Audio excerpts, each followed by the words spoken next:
Bonjour tout le monde et bienvenue dans cette nouvelle semaine de recherche d'emploi. Donc vendredi dernier, je n'ai pas fait de vidéo, j'ai été pris par le temps et je n'ai pas réussi à en faire une. Donc pour rappel, moi c'est Benjamin Ledel, je suis de formation ingénieur et après plus de 6 ans passés dans un grand groupe du ferroviaire, j'ai décidé de me réorienter et de chercher un emploi de chef de projet.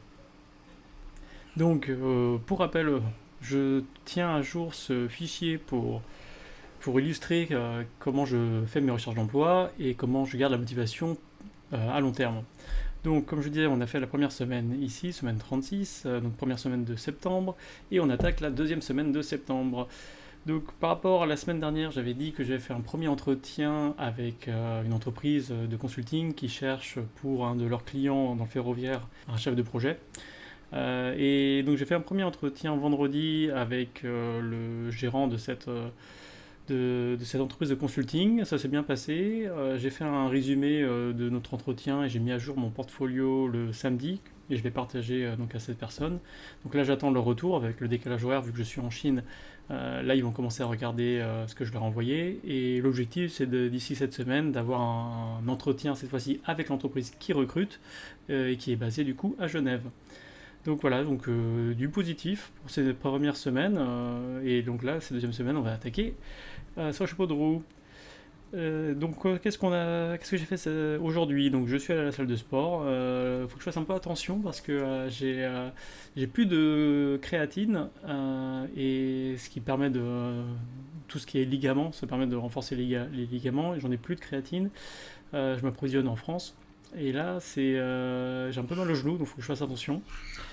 Revoir les mails de la journée, ça c'est fait. Alors, prendre en contact avec une personne de mon réseau, ça c'est pas fait. Là-dessus, il faut que je fasse plus attention de trouver des personnes à chaque fois dans la journée à qui échanger, parce que surtout, vu que j'ai un compte premium LinkedIn, je peux envoyer des emails ou des messages sur LinkedIn, même si je n'ai pas la personne dans mes contacts. Ensuite, appuyer les compétences de personnes de mon réseau, ça c'est fait. Postuler à au moins 5 offres, je l'ai fait aujourd'hui. J'ai atteint les 5 offres où j'ai postulé, je vous montrerai tout à l'heure le détail. Faire au moins un module de cours d'entrepreneuriat, oui, ça y est, enfin. La semaine dernière, je n'avais fait aucun. Cette semaine, là, j'en ai fait 3. Donc, pour information, les modules via Green Bull Campus. Donc là, je suis à peu près à 46% terminé. Donc, le module que j'ai bien avancé, c'est ce module 4 sur le marketing digital. Et donc là, après, il me restera encore du coup 5 modules à finaliser. Et donc voilà, ce que j'essaie de faire, c'est de passer à peu près une heure et demie par jour dessus pour bien avancer. Donc réaliser un CV vidéo et l'envoyer au manager d'une offre d'emploi. Donc ça, je ne l'ai pas fait aujourd'hui. Il faut que Demain, mon objectif, ça va être de lister des personnes que je dois contacter. Donc je vais en lister 5 et de préparer une modification de mon CV vidéo que j'ai déjà fait pour que ce soit quand même orienté sur chaque personne, mais que j'ai pas tout à refaire depuis le début à chaque fois.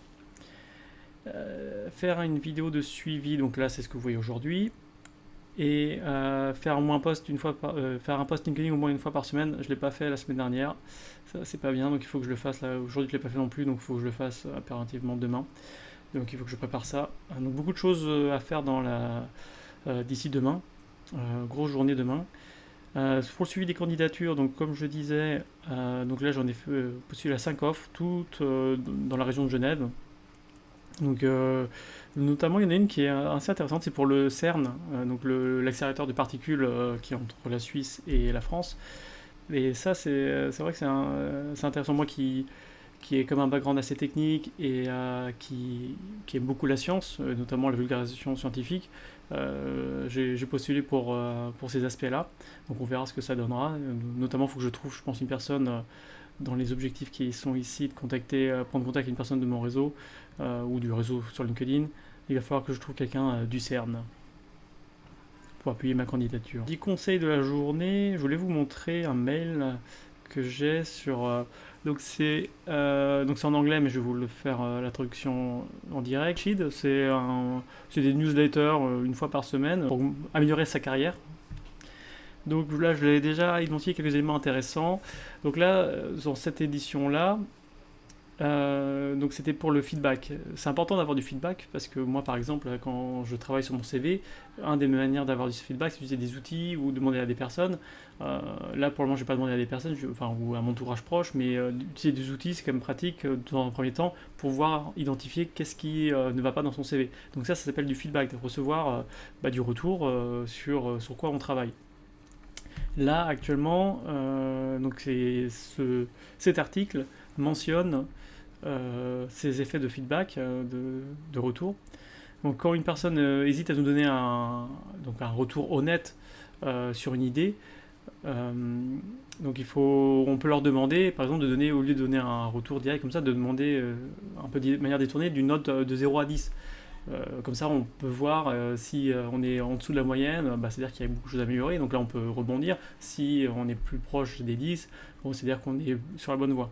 Quand j'ai lu cet article-là, c'était intéressant parce que ils veulent démontrer pourquoi la pensée à court terme est contre-productive et comment aller plutôt sur du long terme, enfin sur un jeu de long terme pour sa carrière.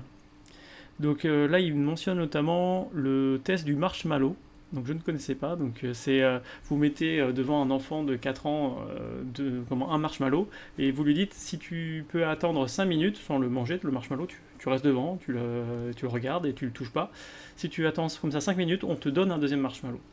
Et donc ce qui est intéressant, c'est qu'ils disent que les personnes qui savent donc retarder la récompense, c'est par exemple un bonus d'argent qui n'était pas certain, soit vous pouvez utiliser cet argent-là directement pour vous faire plaisir, ou retarder la gratification et par exemple investir cet argent-là pour plus tard, l'économiser. Voilà, donc ça c'est ce qu'on appelle retarder les récompenses. Et c'était prouvé que les enfants, donc là de ce qu'il parle, c'était prouvé que les enfants qui savent retarder la récompense ont de meilleurs résultats à l'école que ceux qui n'arrivent pas à retarder la gratification, à prendre directement le premier marshmallow sans attendre le deuxième.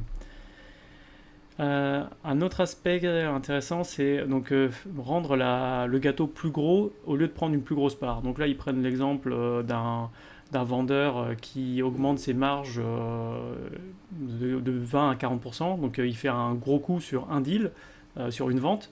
Mais après, en fait, tous ses clients ou tous les futurs clients disent bah non, ce vendeur-là, il prend des trop grosses marges, donc il n'aura pas d'autres business. Alors que si tu n'exagères pas tes marges, peut-être qu'au début, tu vas avoir des petits contrats, mais après, petit à petit, tu vas avoir des gros contrats et tu pourras toujours garder la même marge. Donc, c'est-à-dire que les gros contrats, même si tu gagnes la même marge, vu qu'ils ont plus d'argent, donc le gâteau est plus gros, tu auras au final quand même une plus grosse part que si tu avais pris une plus grosse part dans un gâteau plus petit.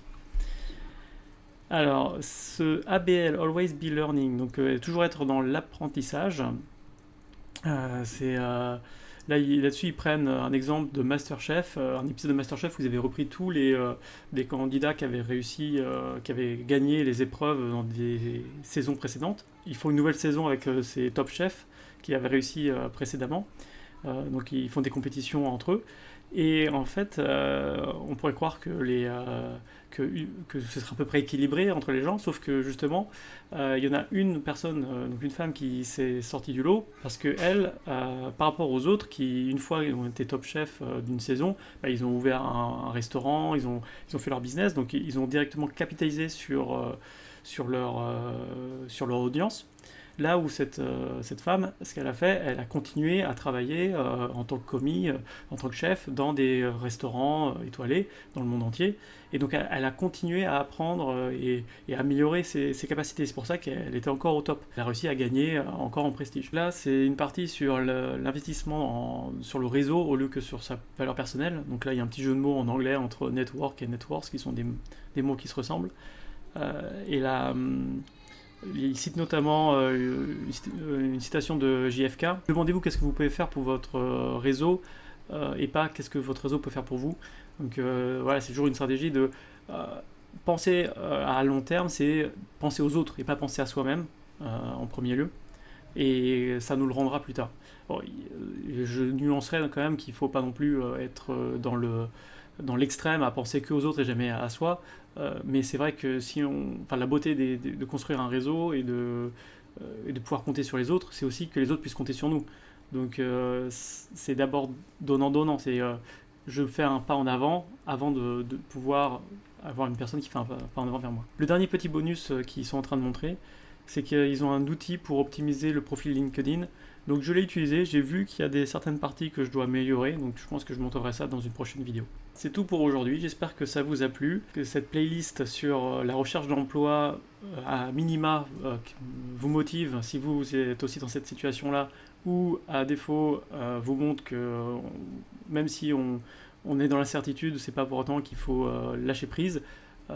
L'important c'est toujours avoir des objectifs clairs et d'avancer petit à petit. C'est comme ça qu'on fait des résultats exceptionnels. C'est en faisant des petites actions simples, mais répétées plusieurs fois, longtemps, qu'à la fin on arrive à obtenir ce que l'on souhaite obtenir. Donc voilà, je ne prends pas plus de votre temps. Je vous remercie de m'avoir écouté et je vous souhaite une très bonne journée. À bientôt!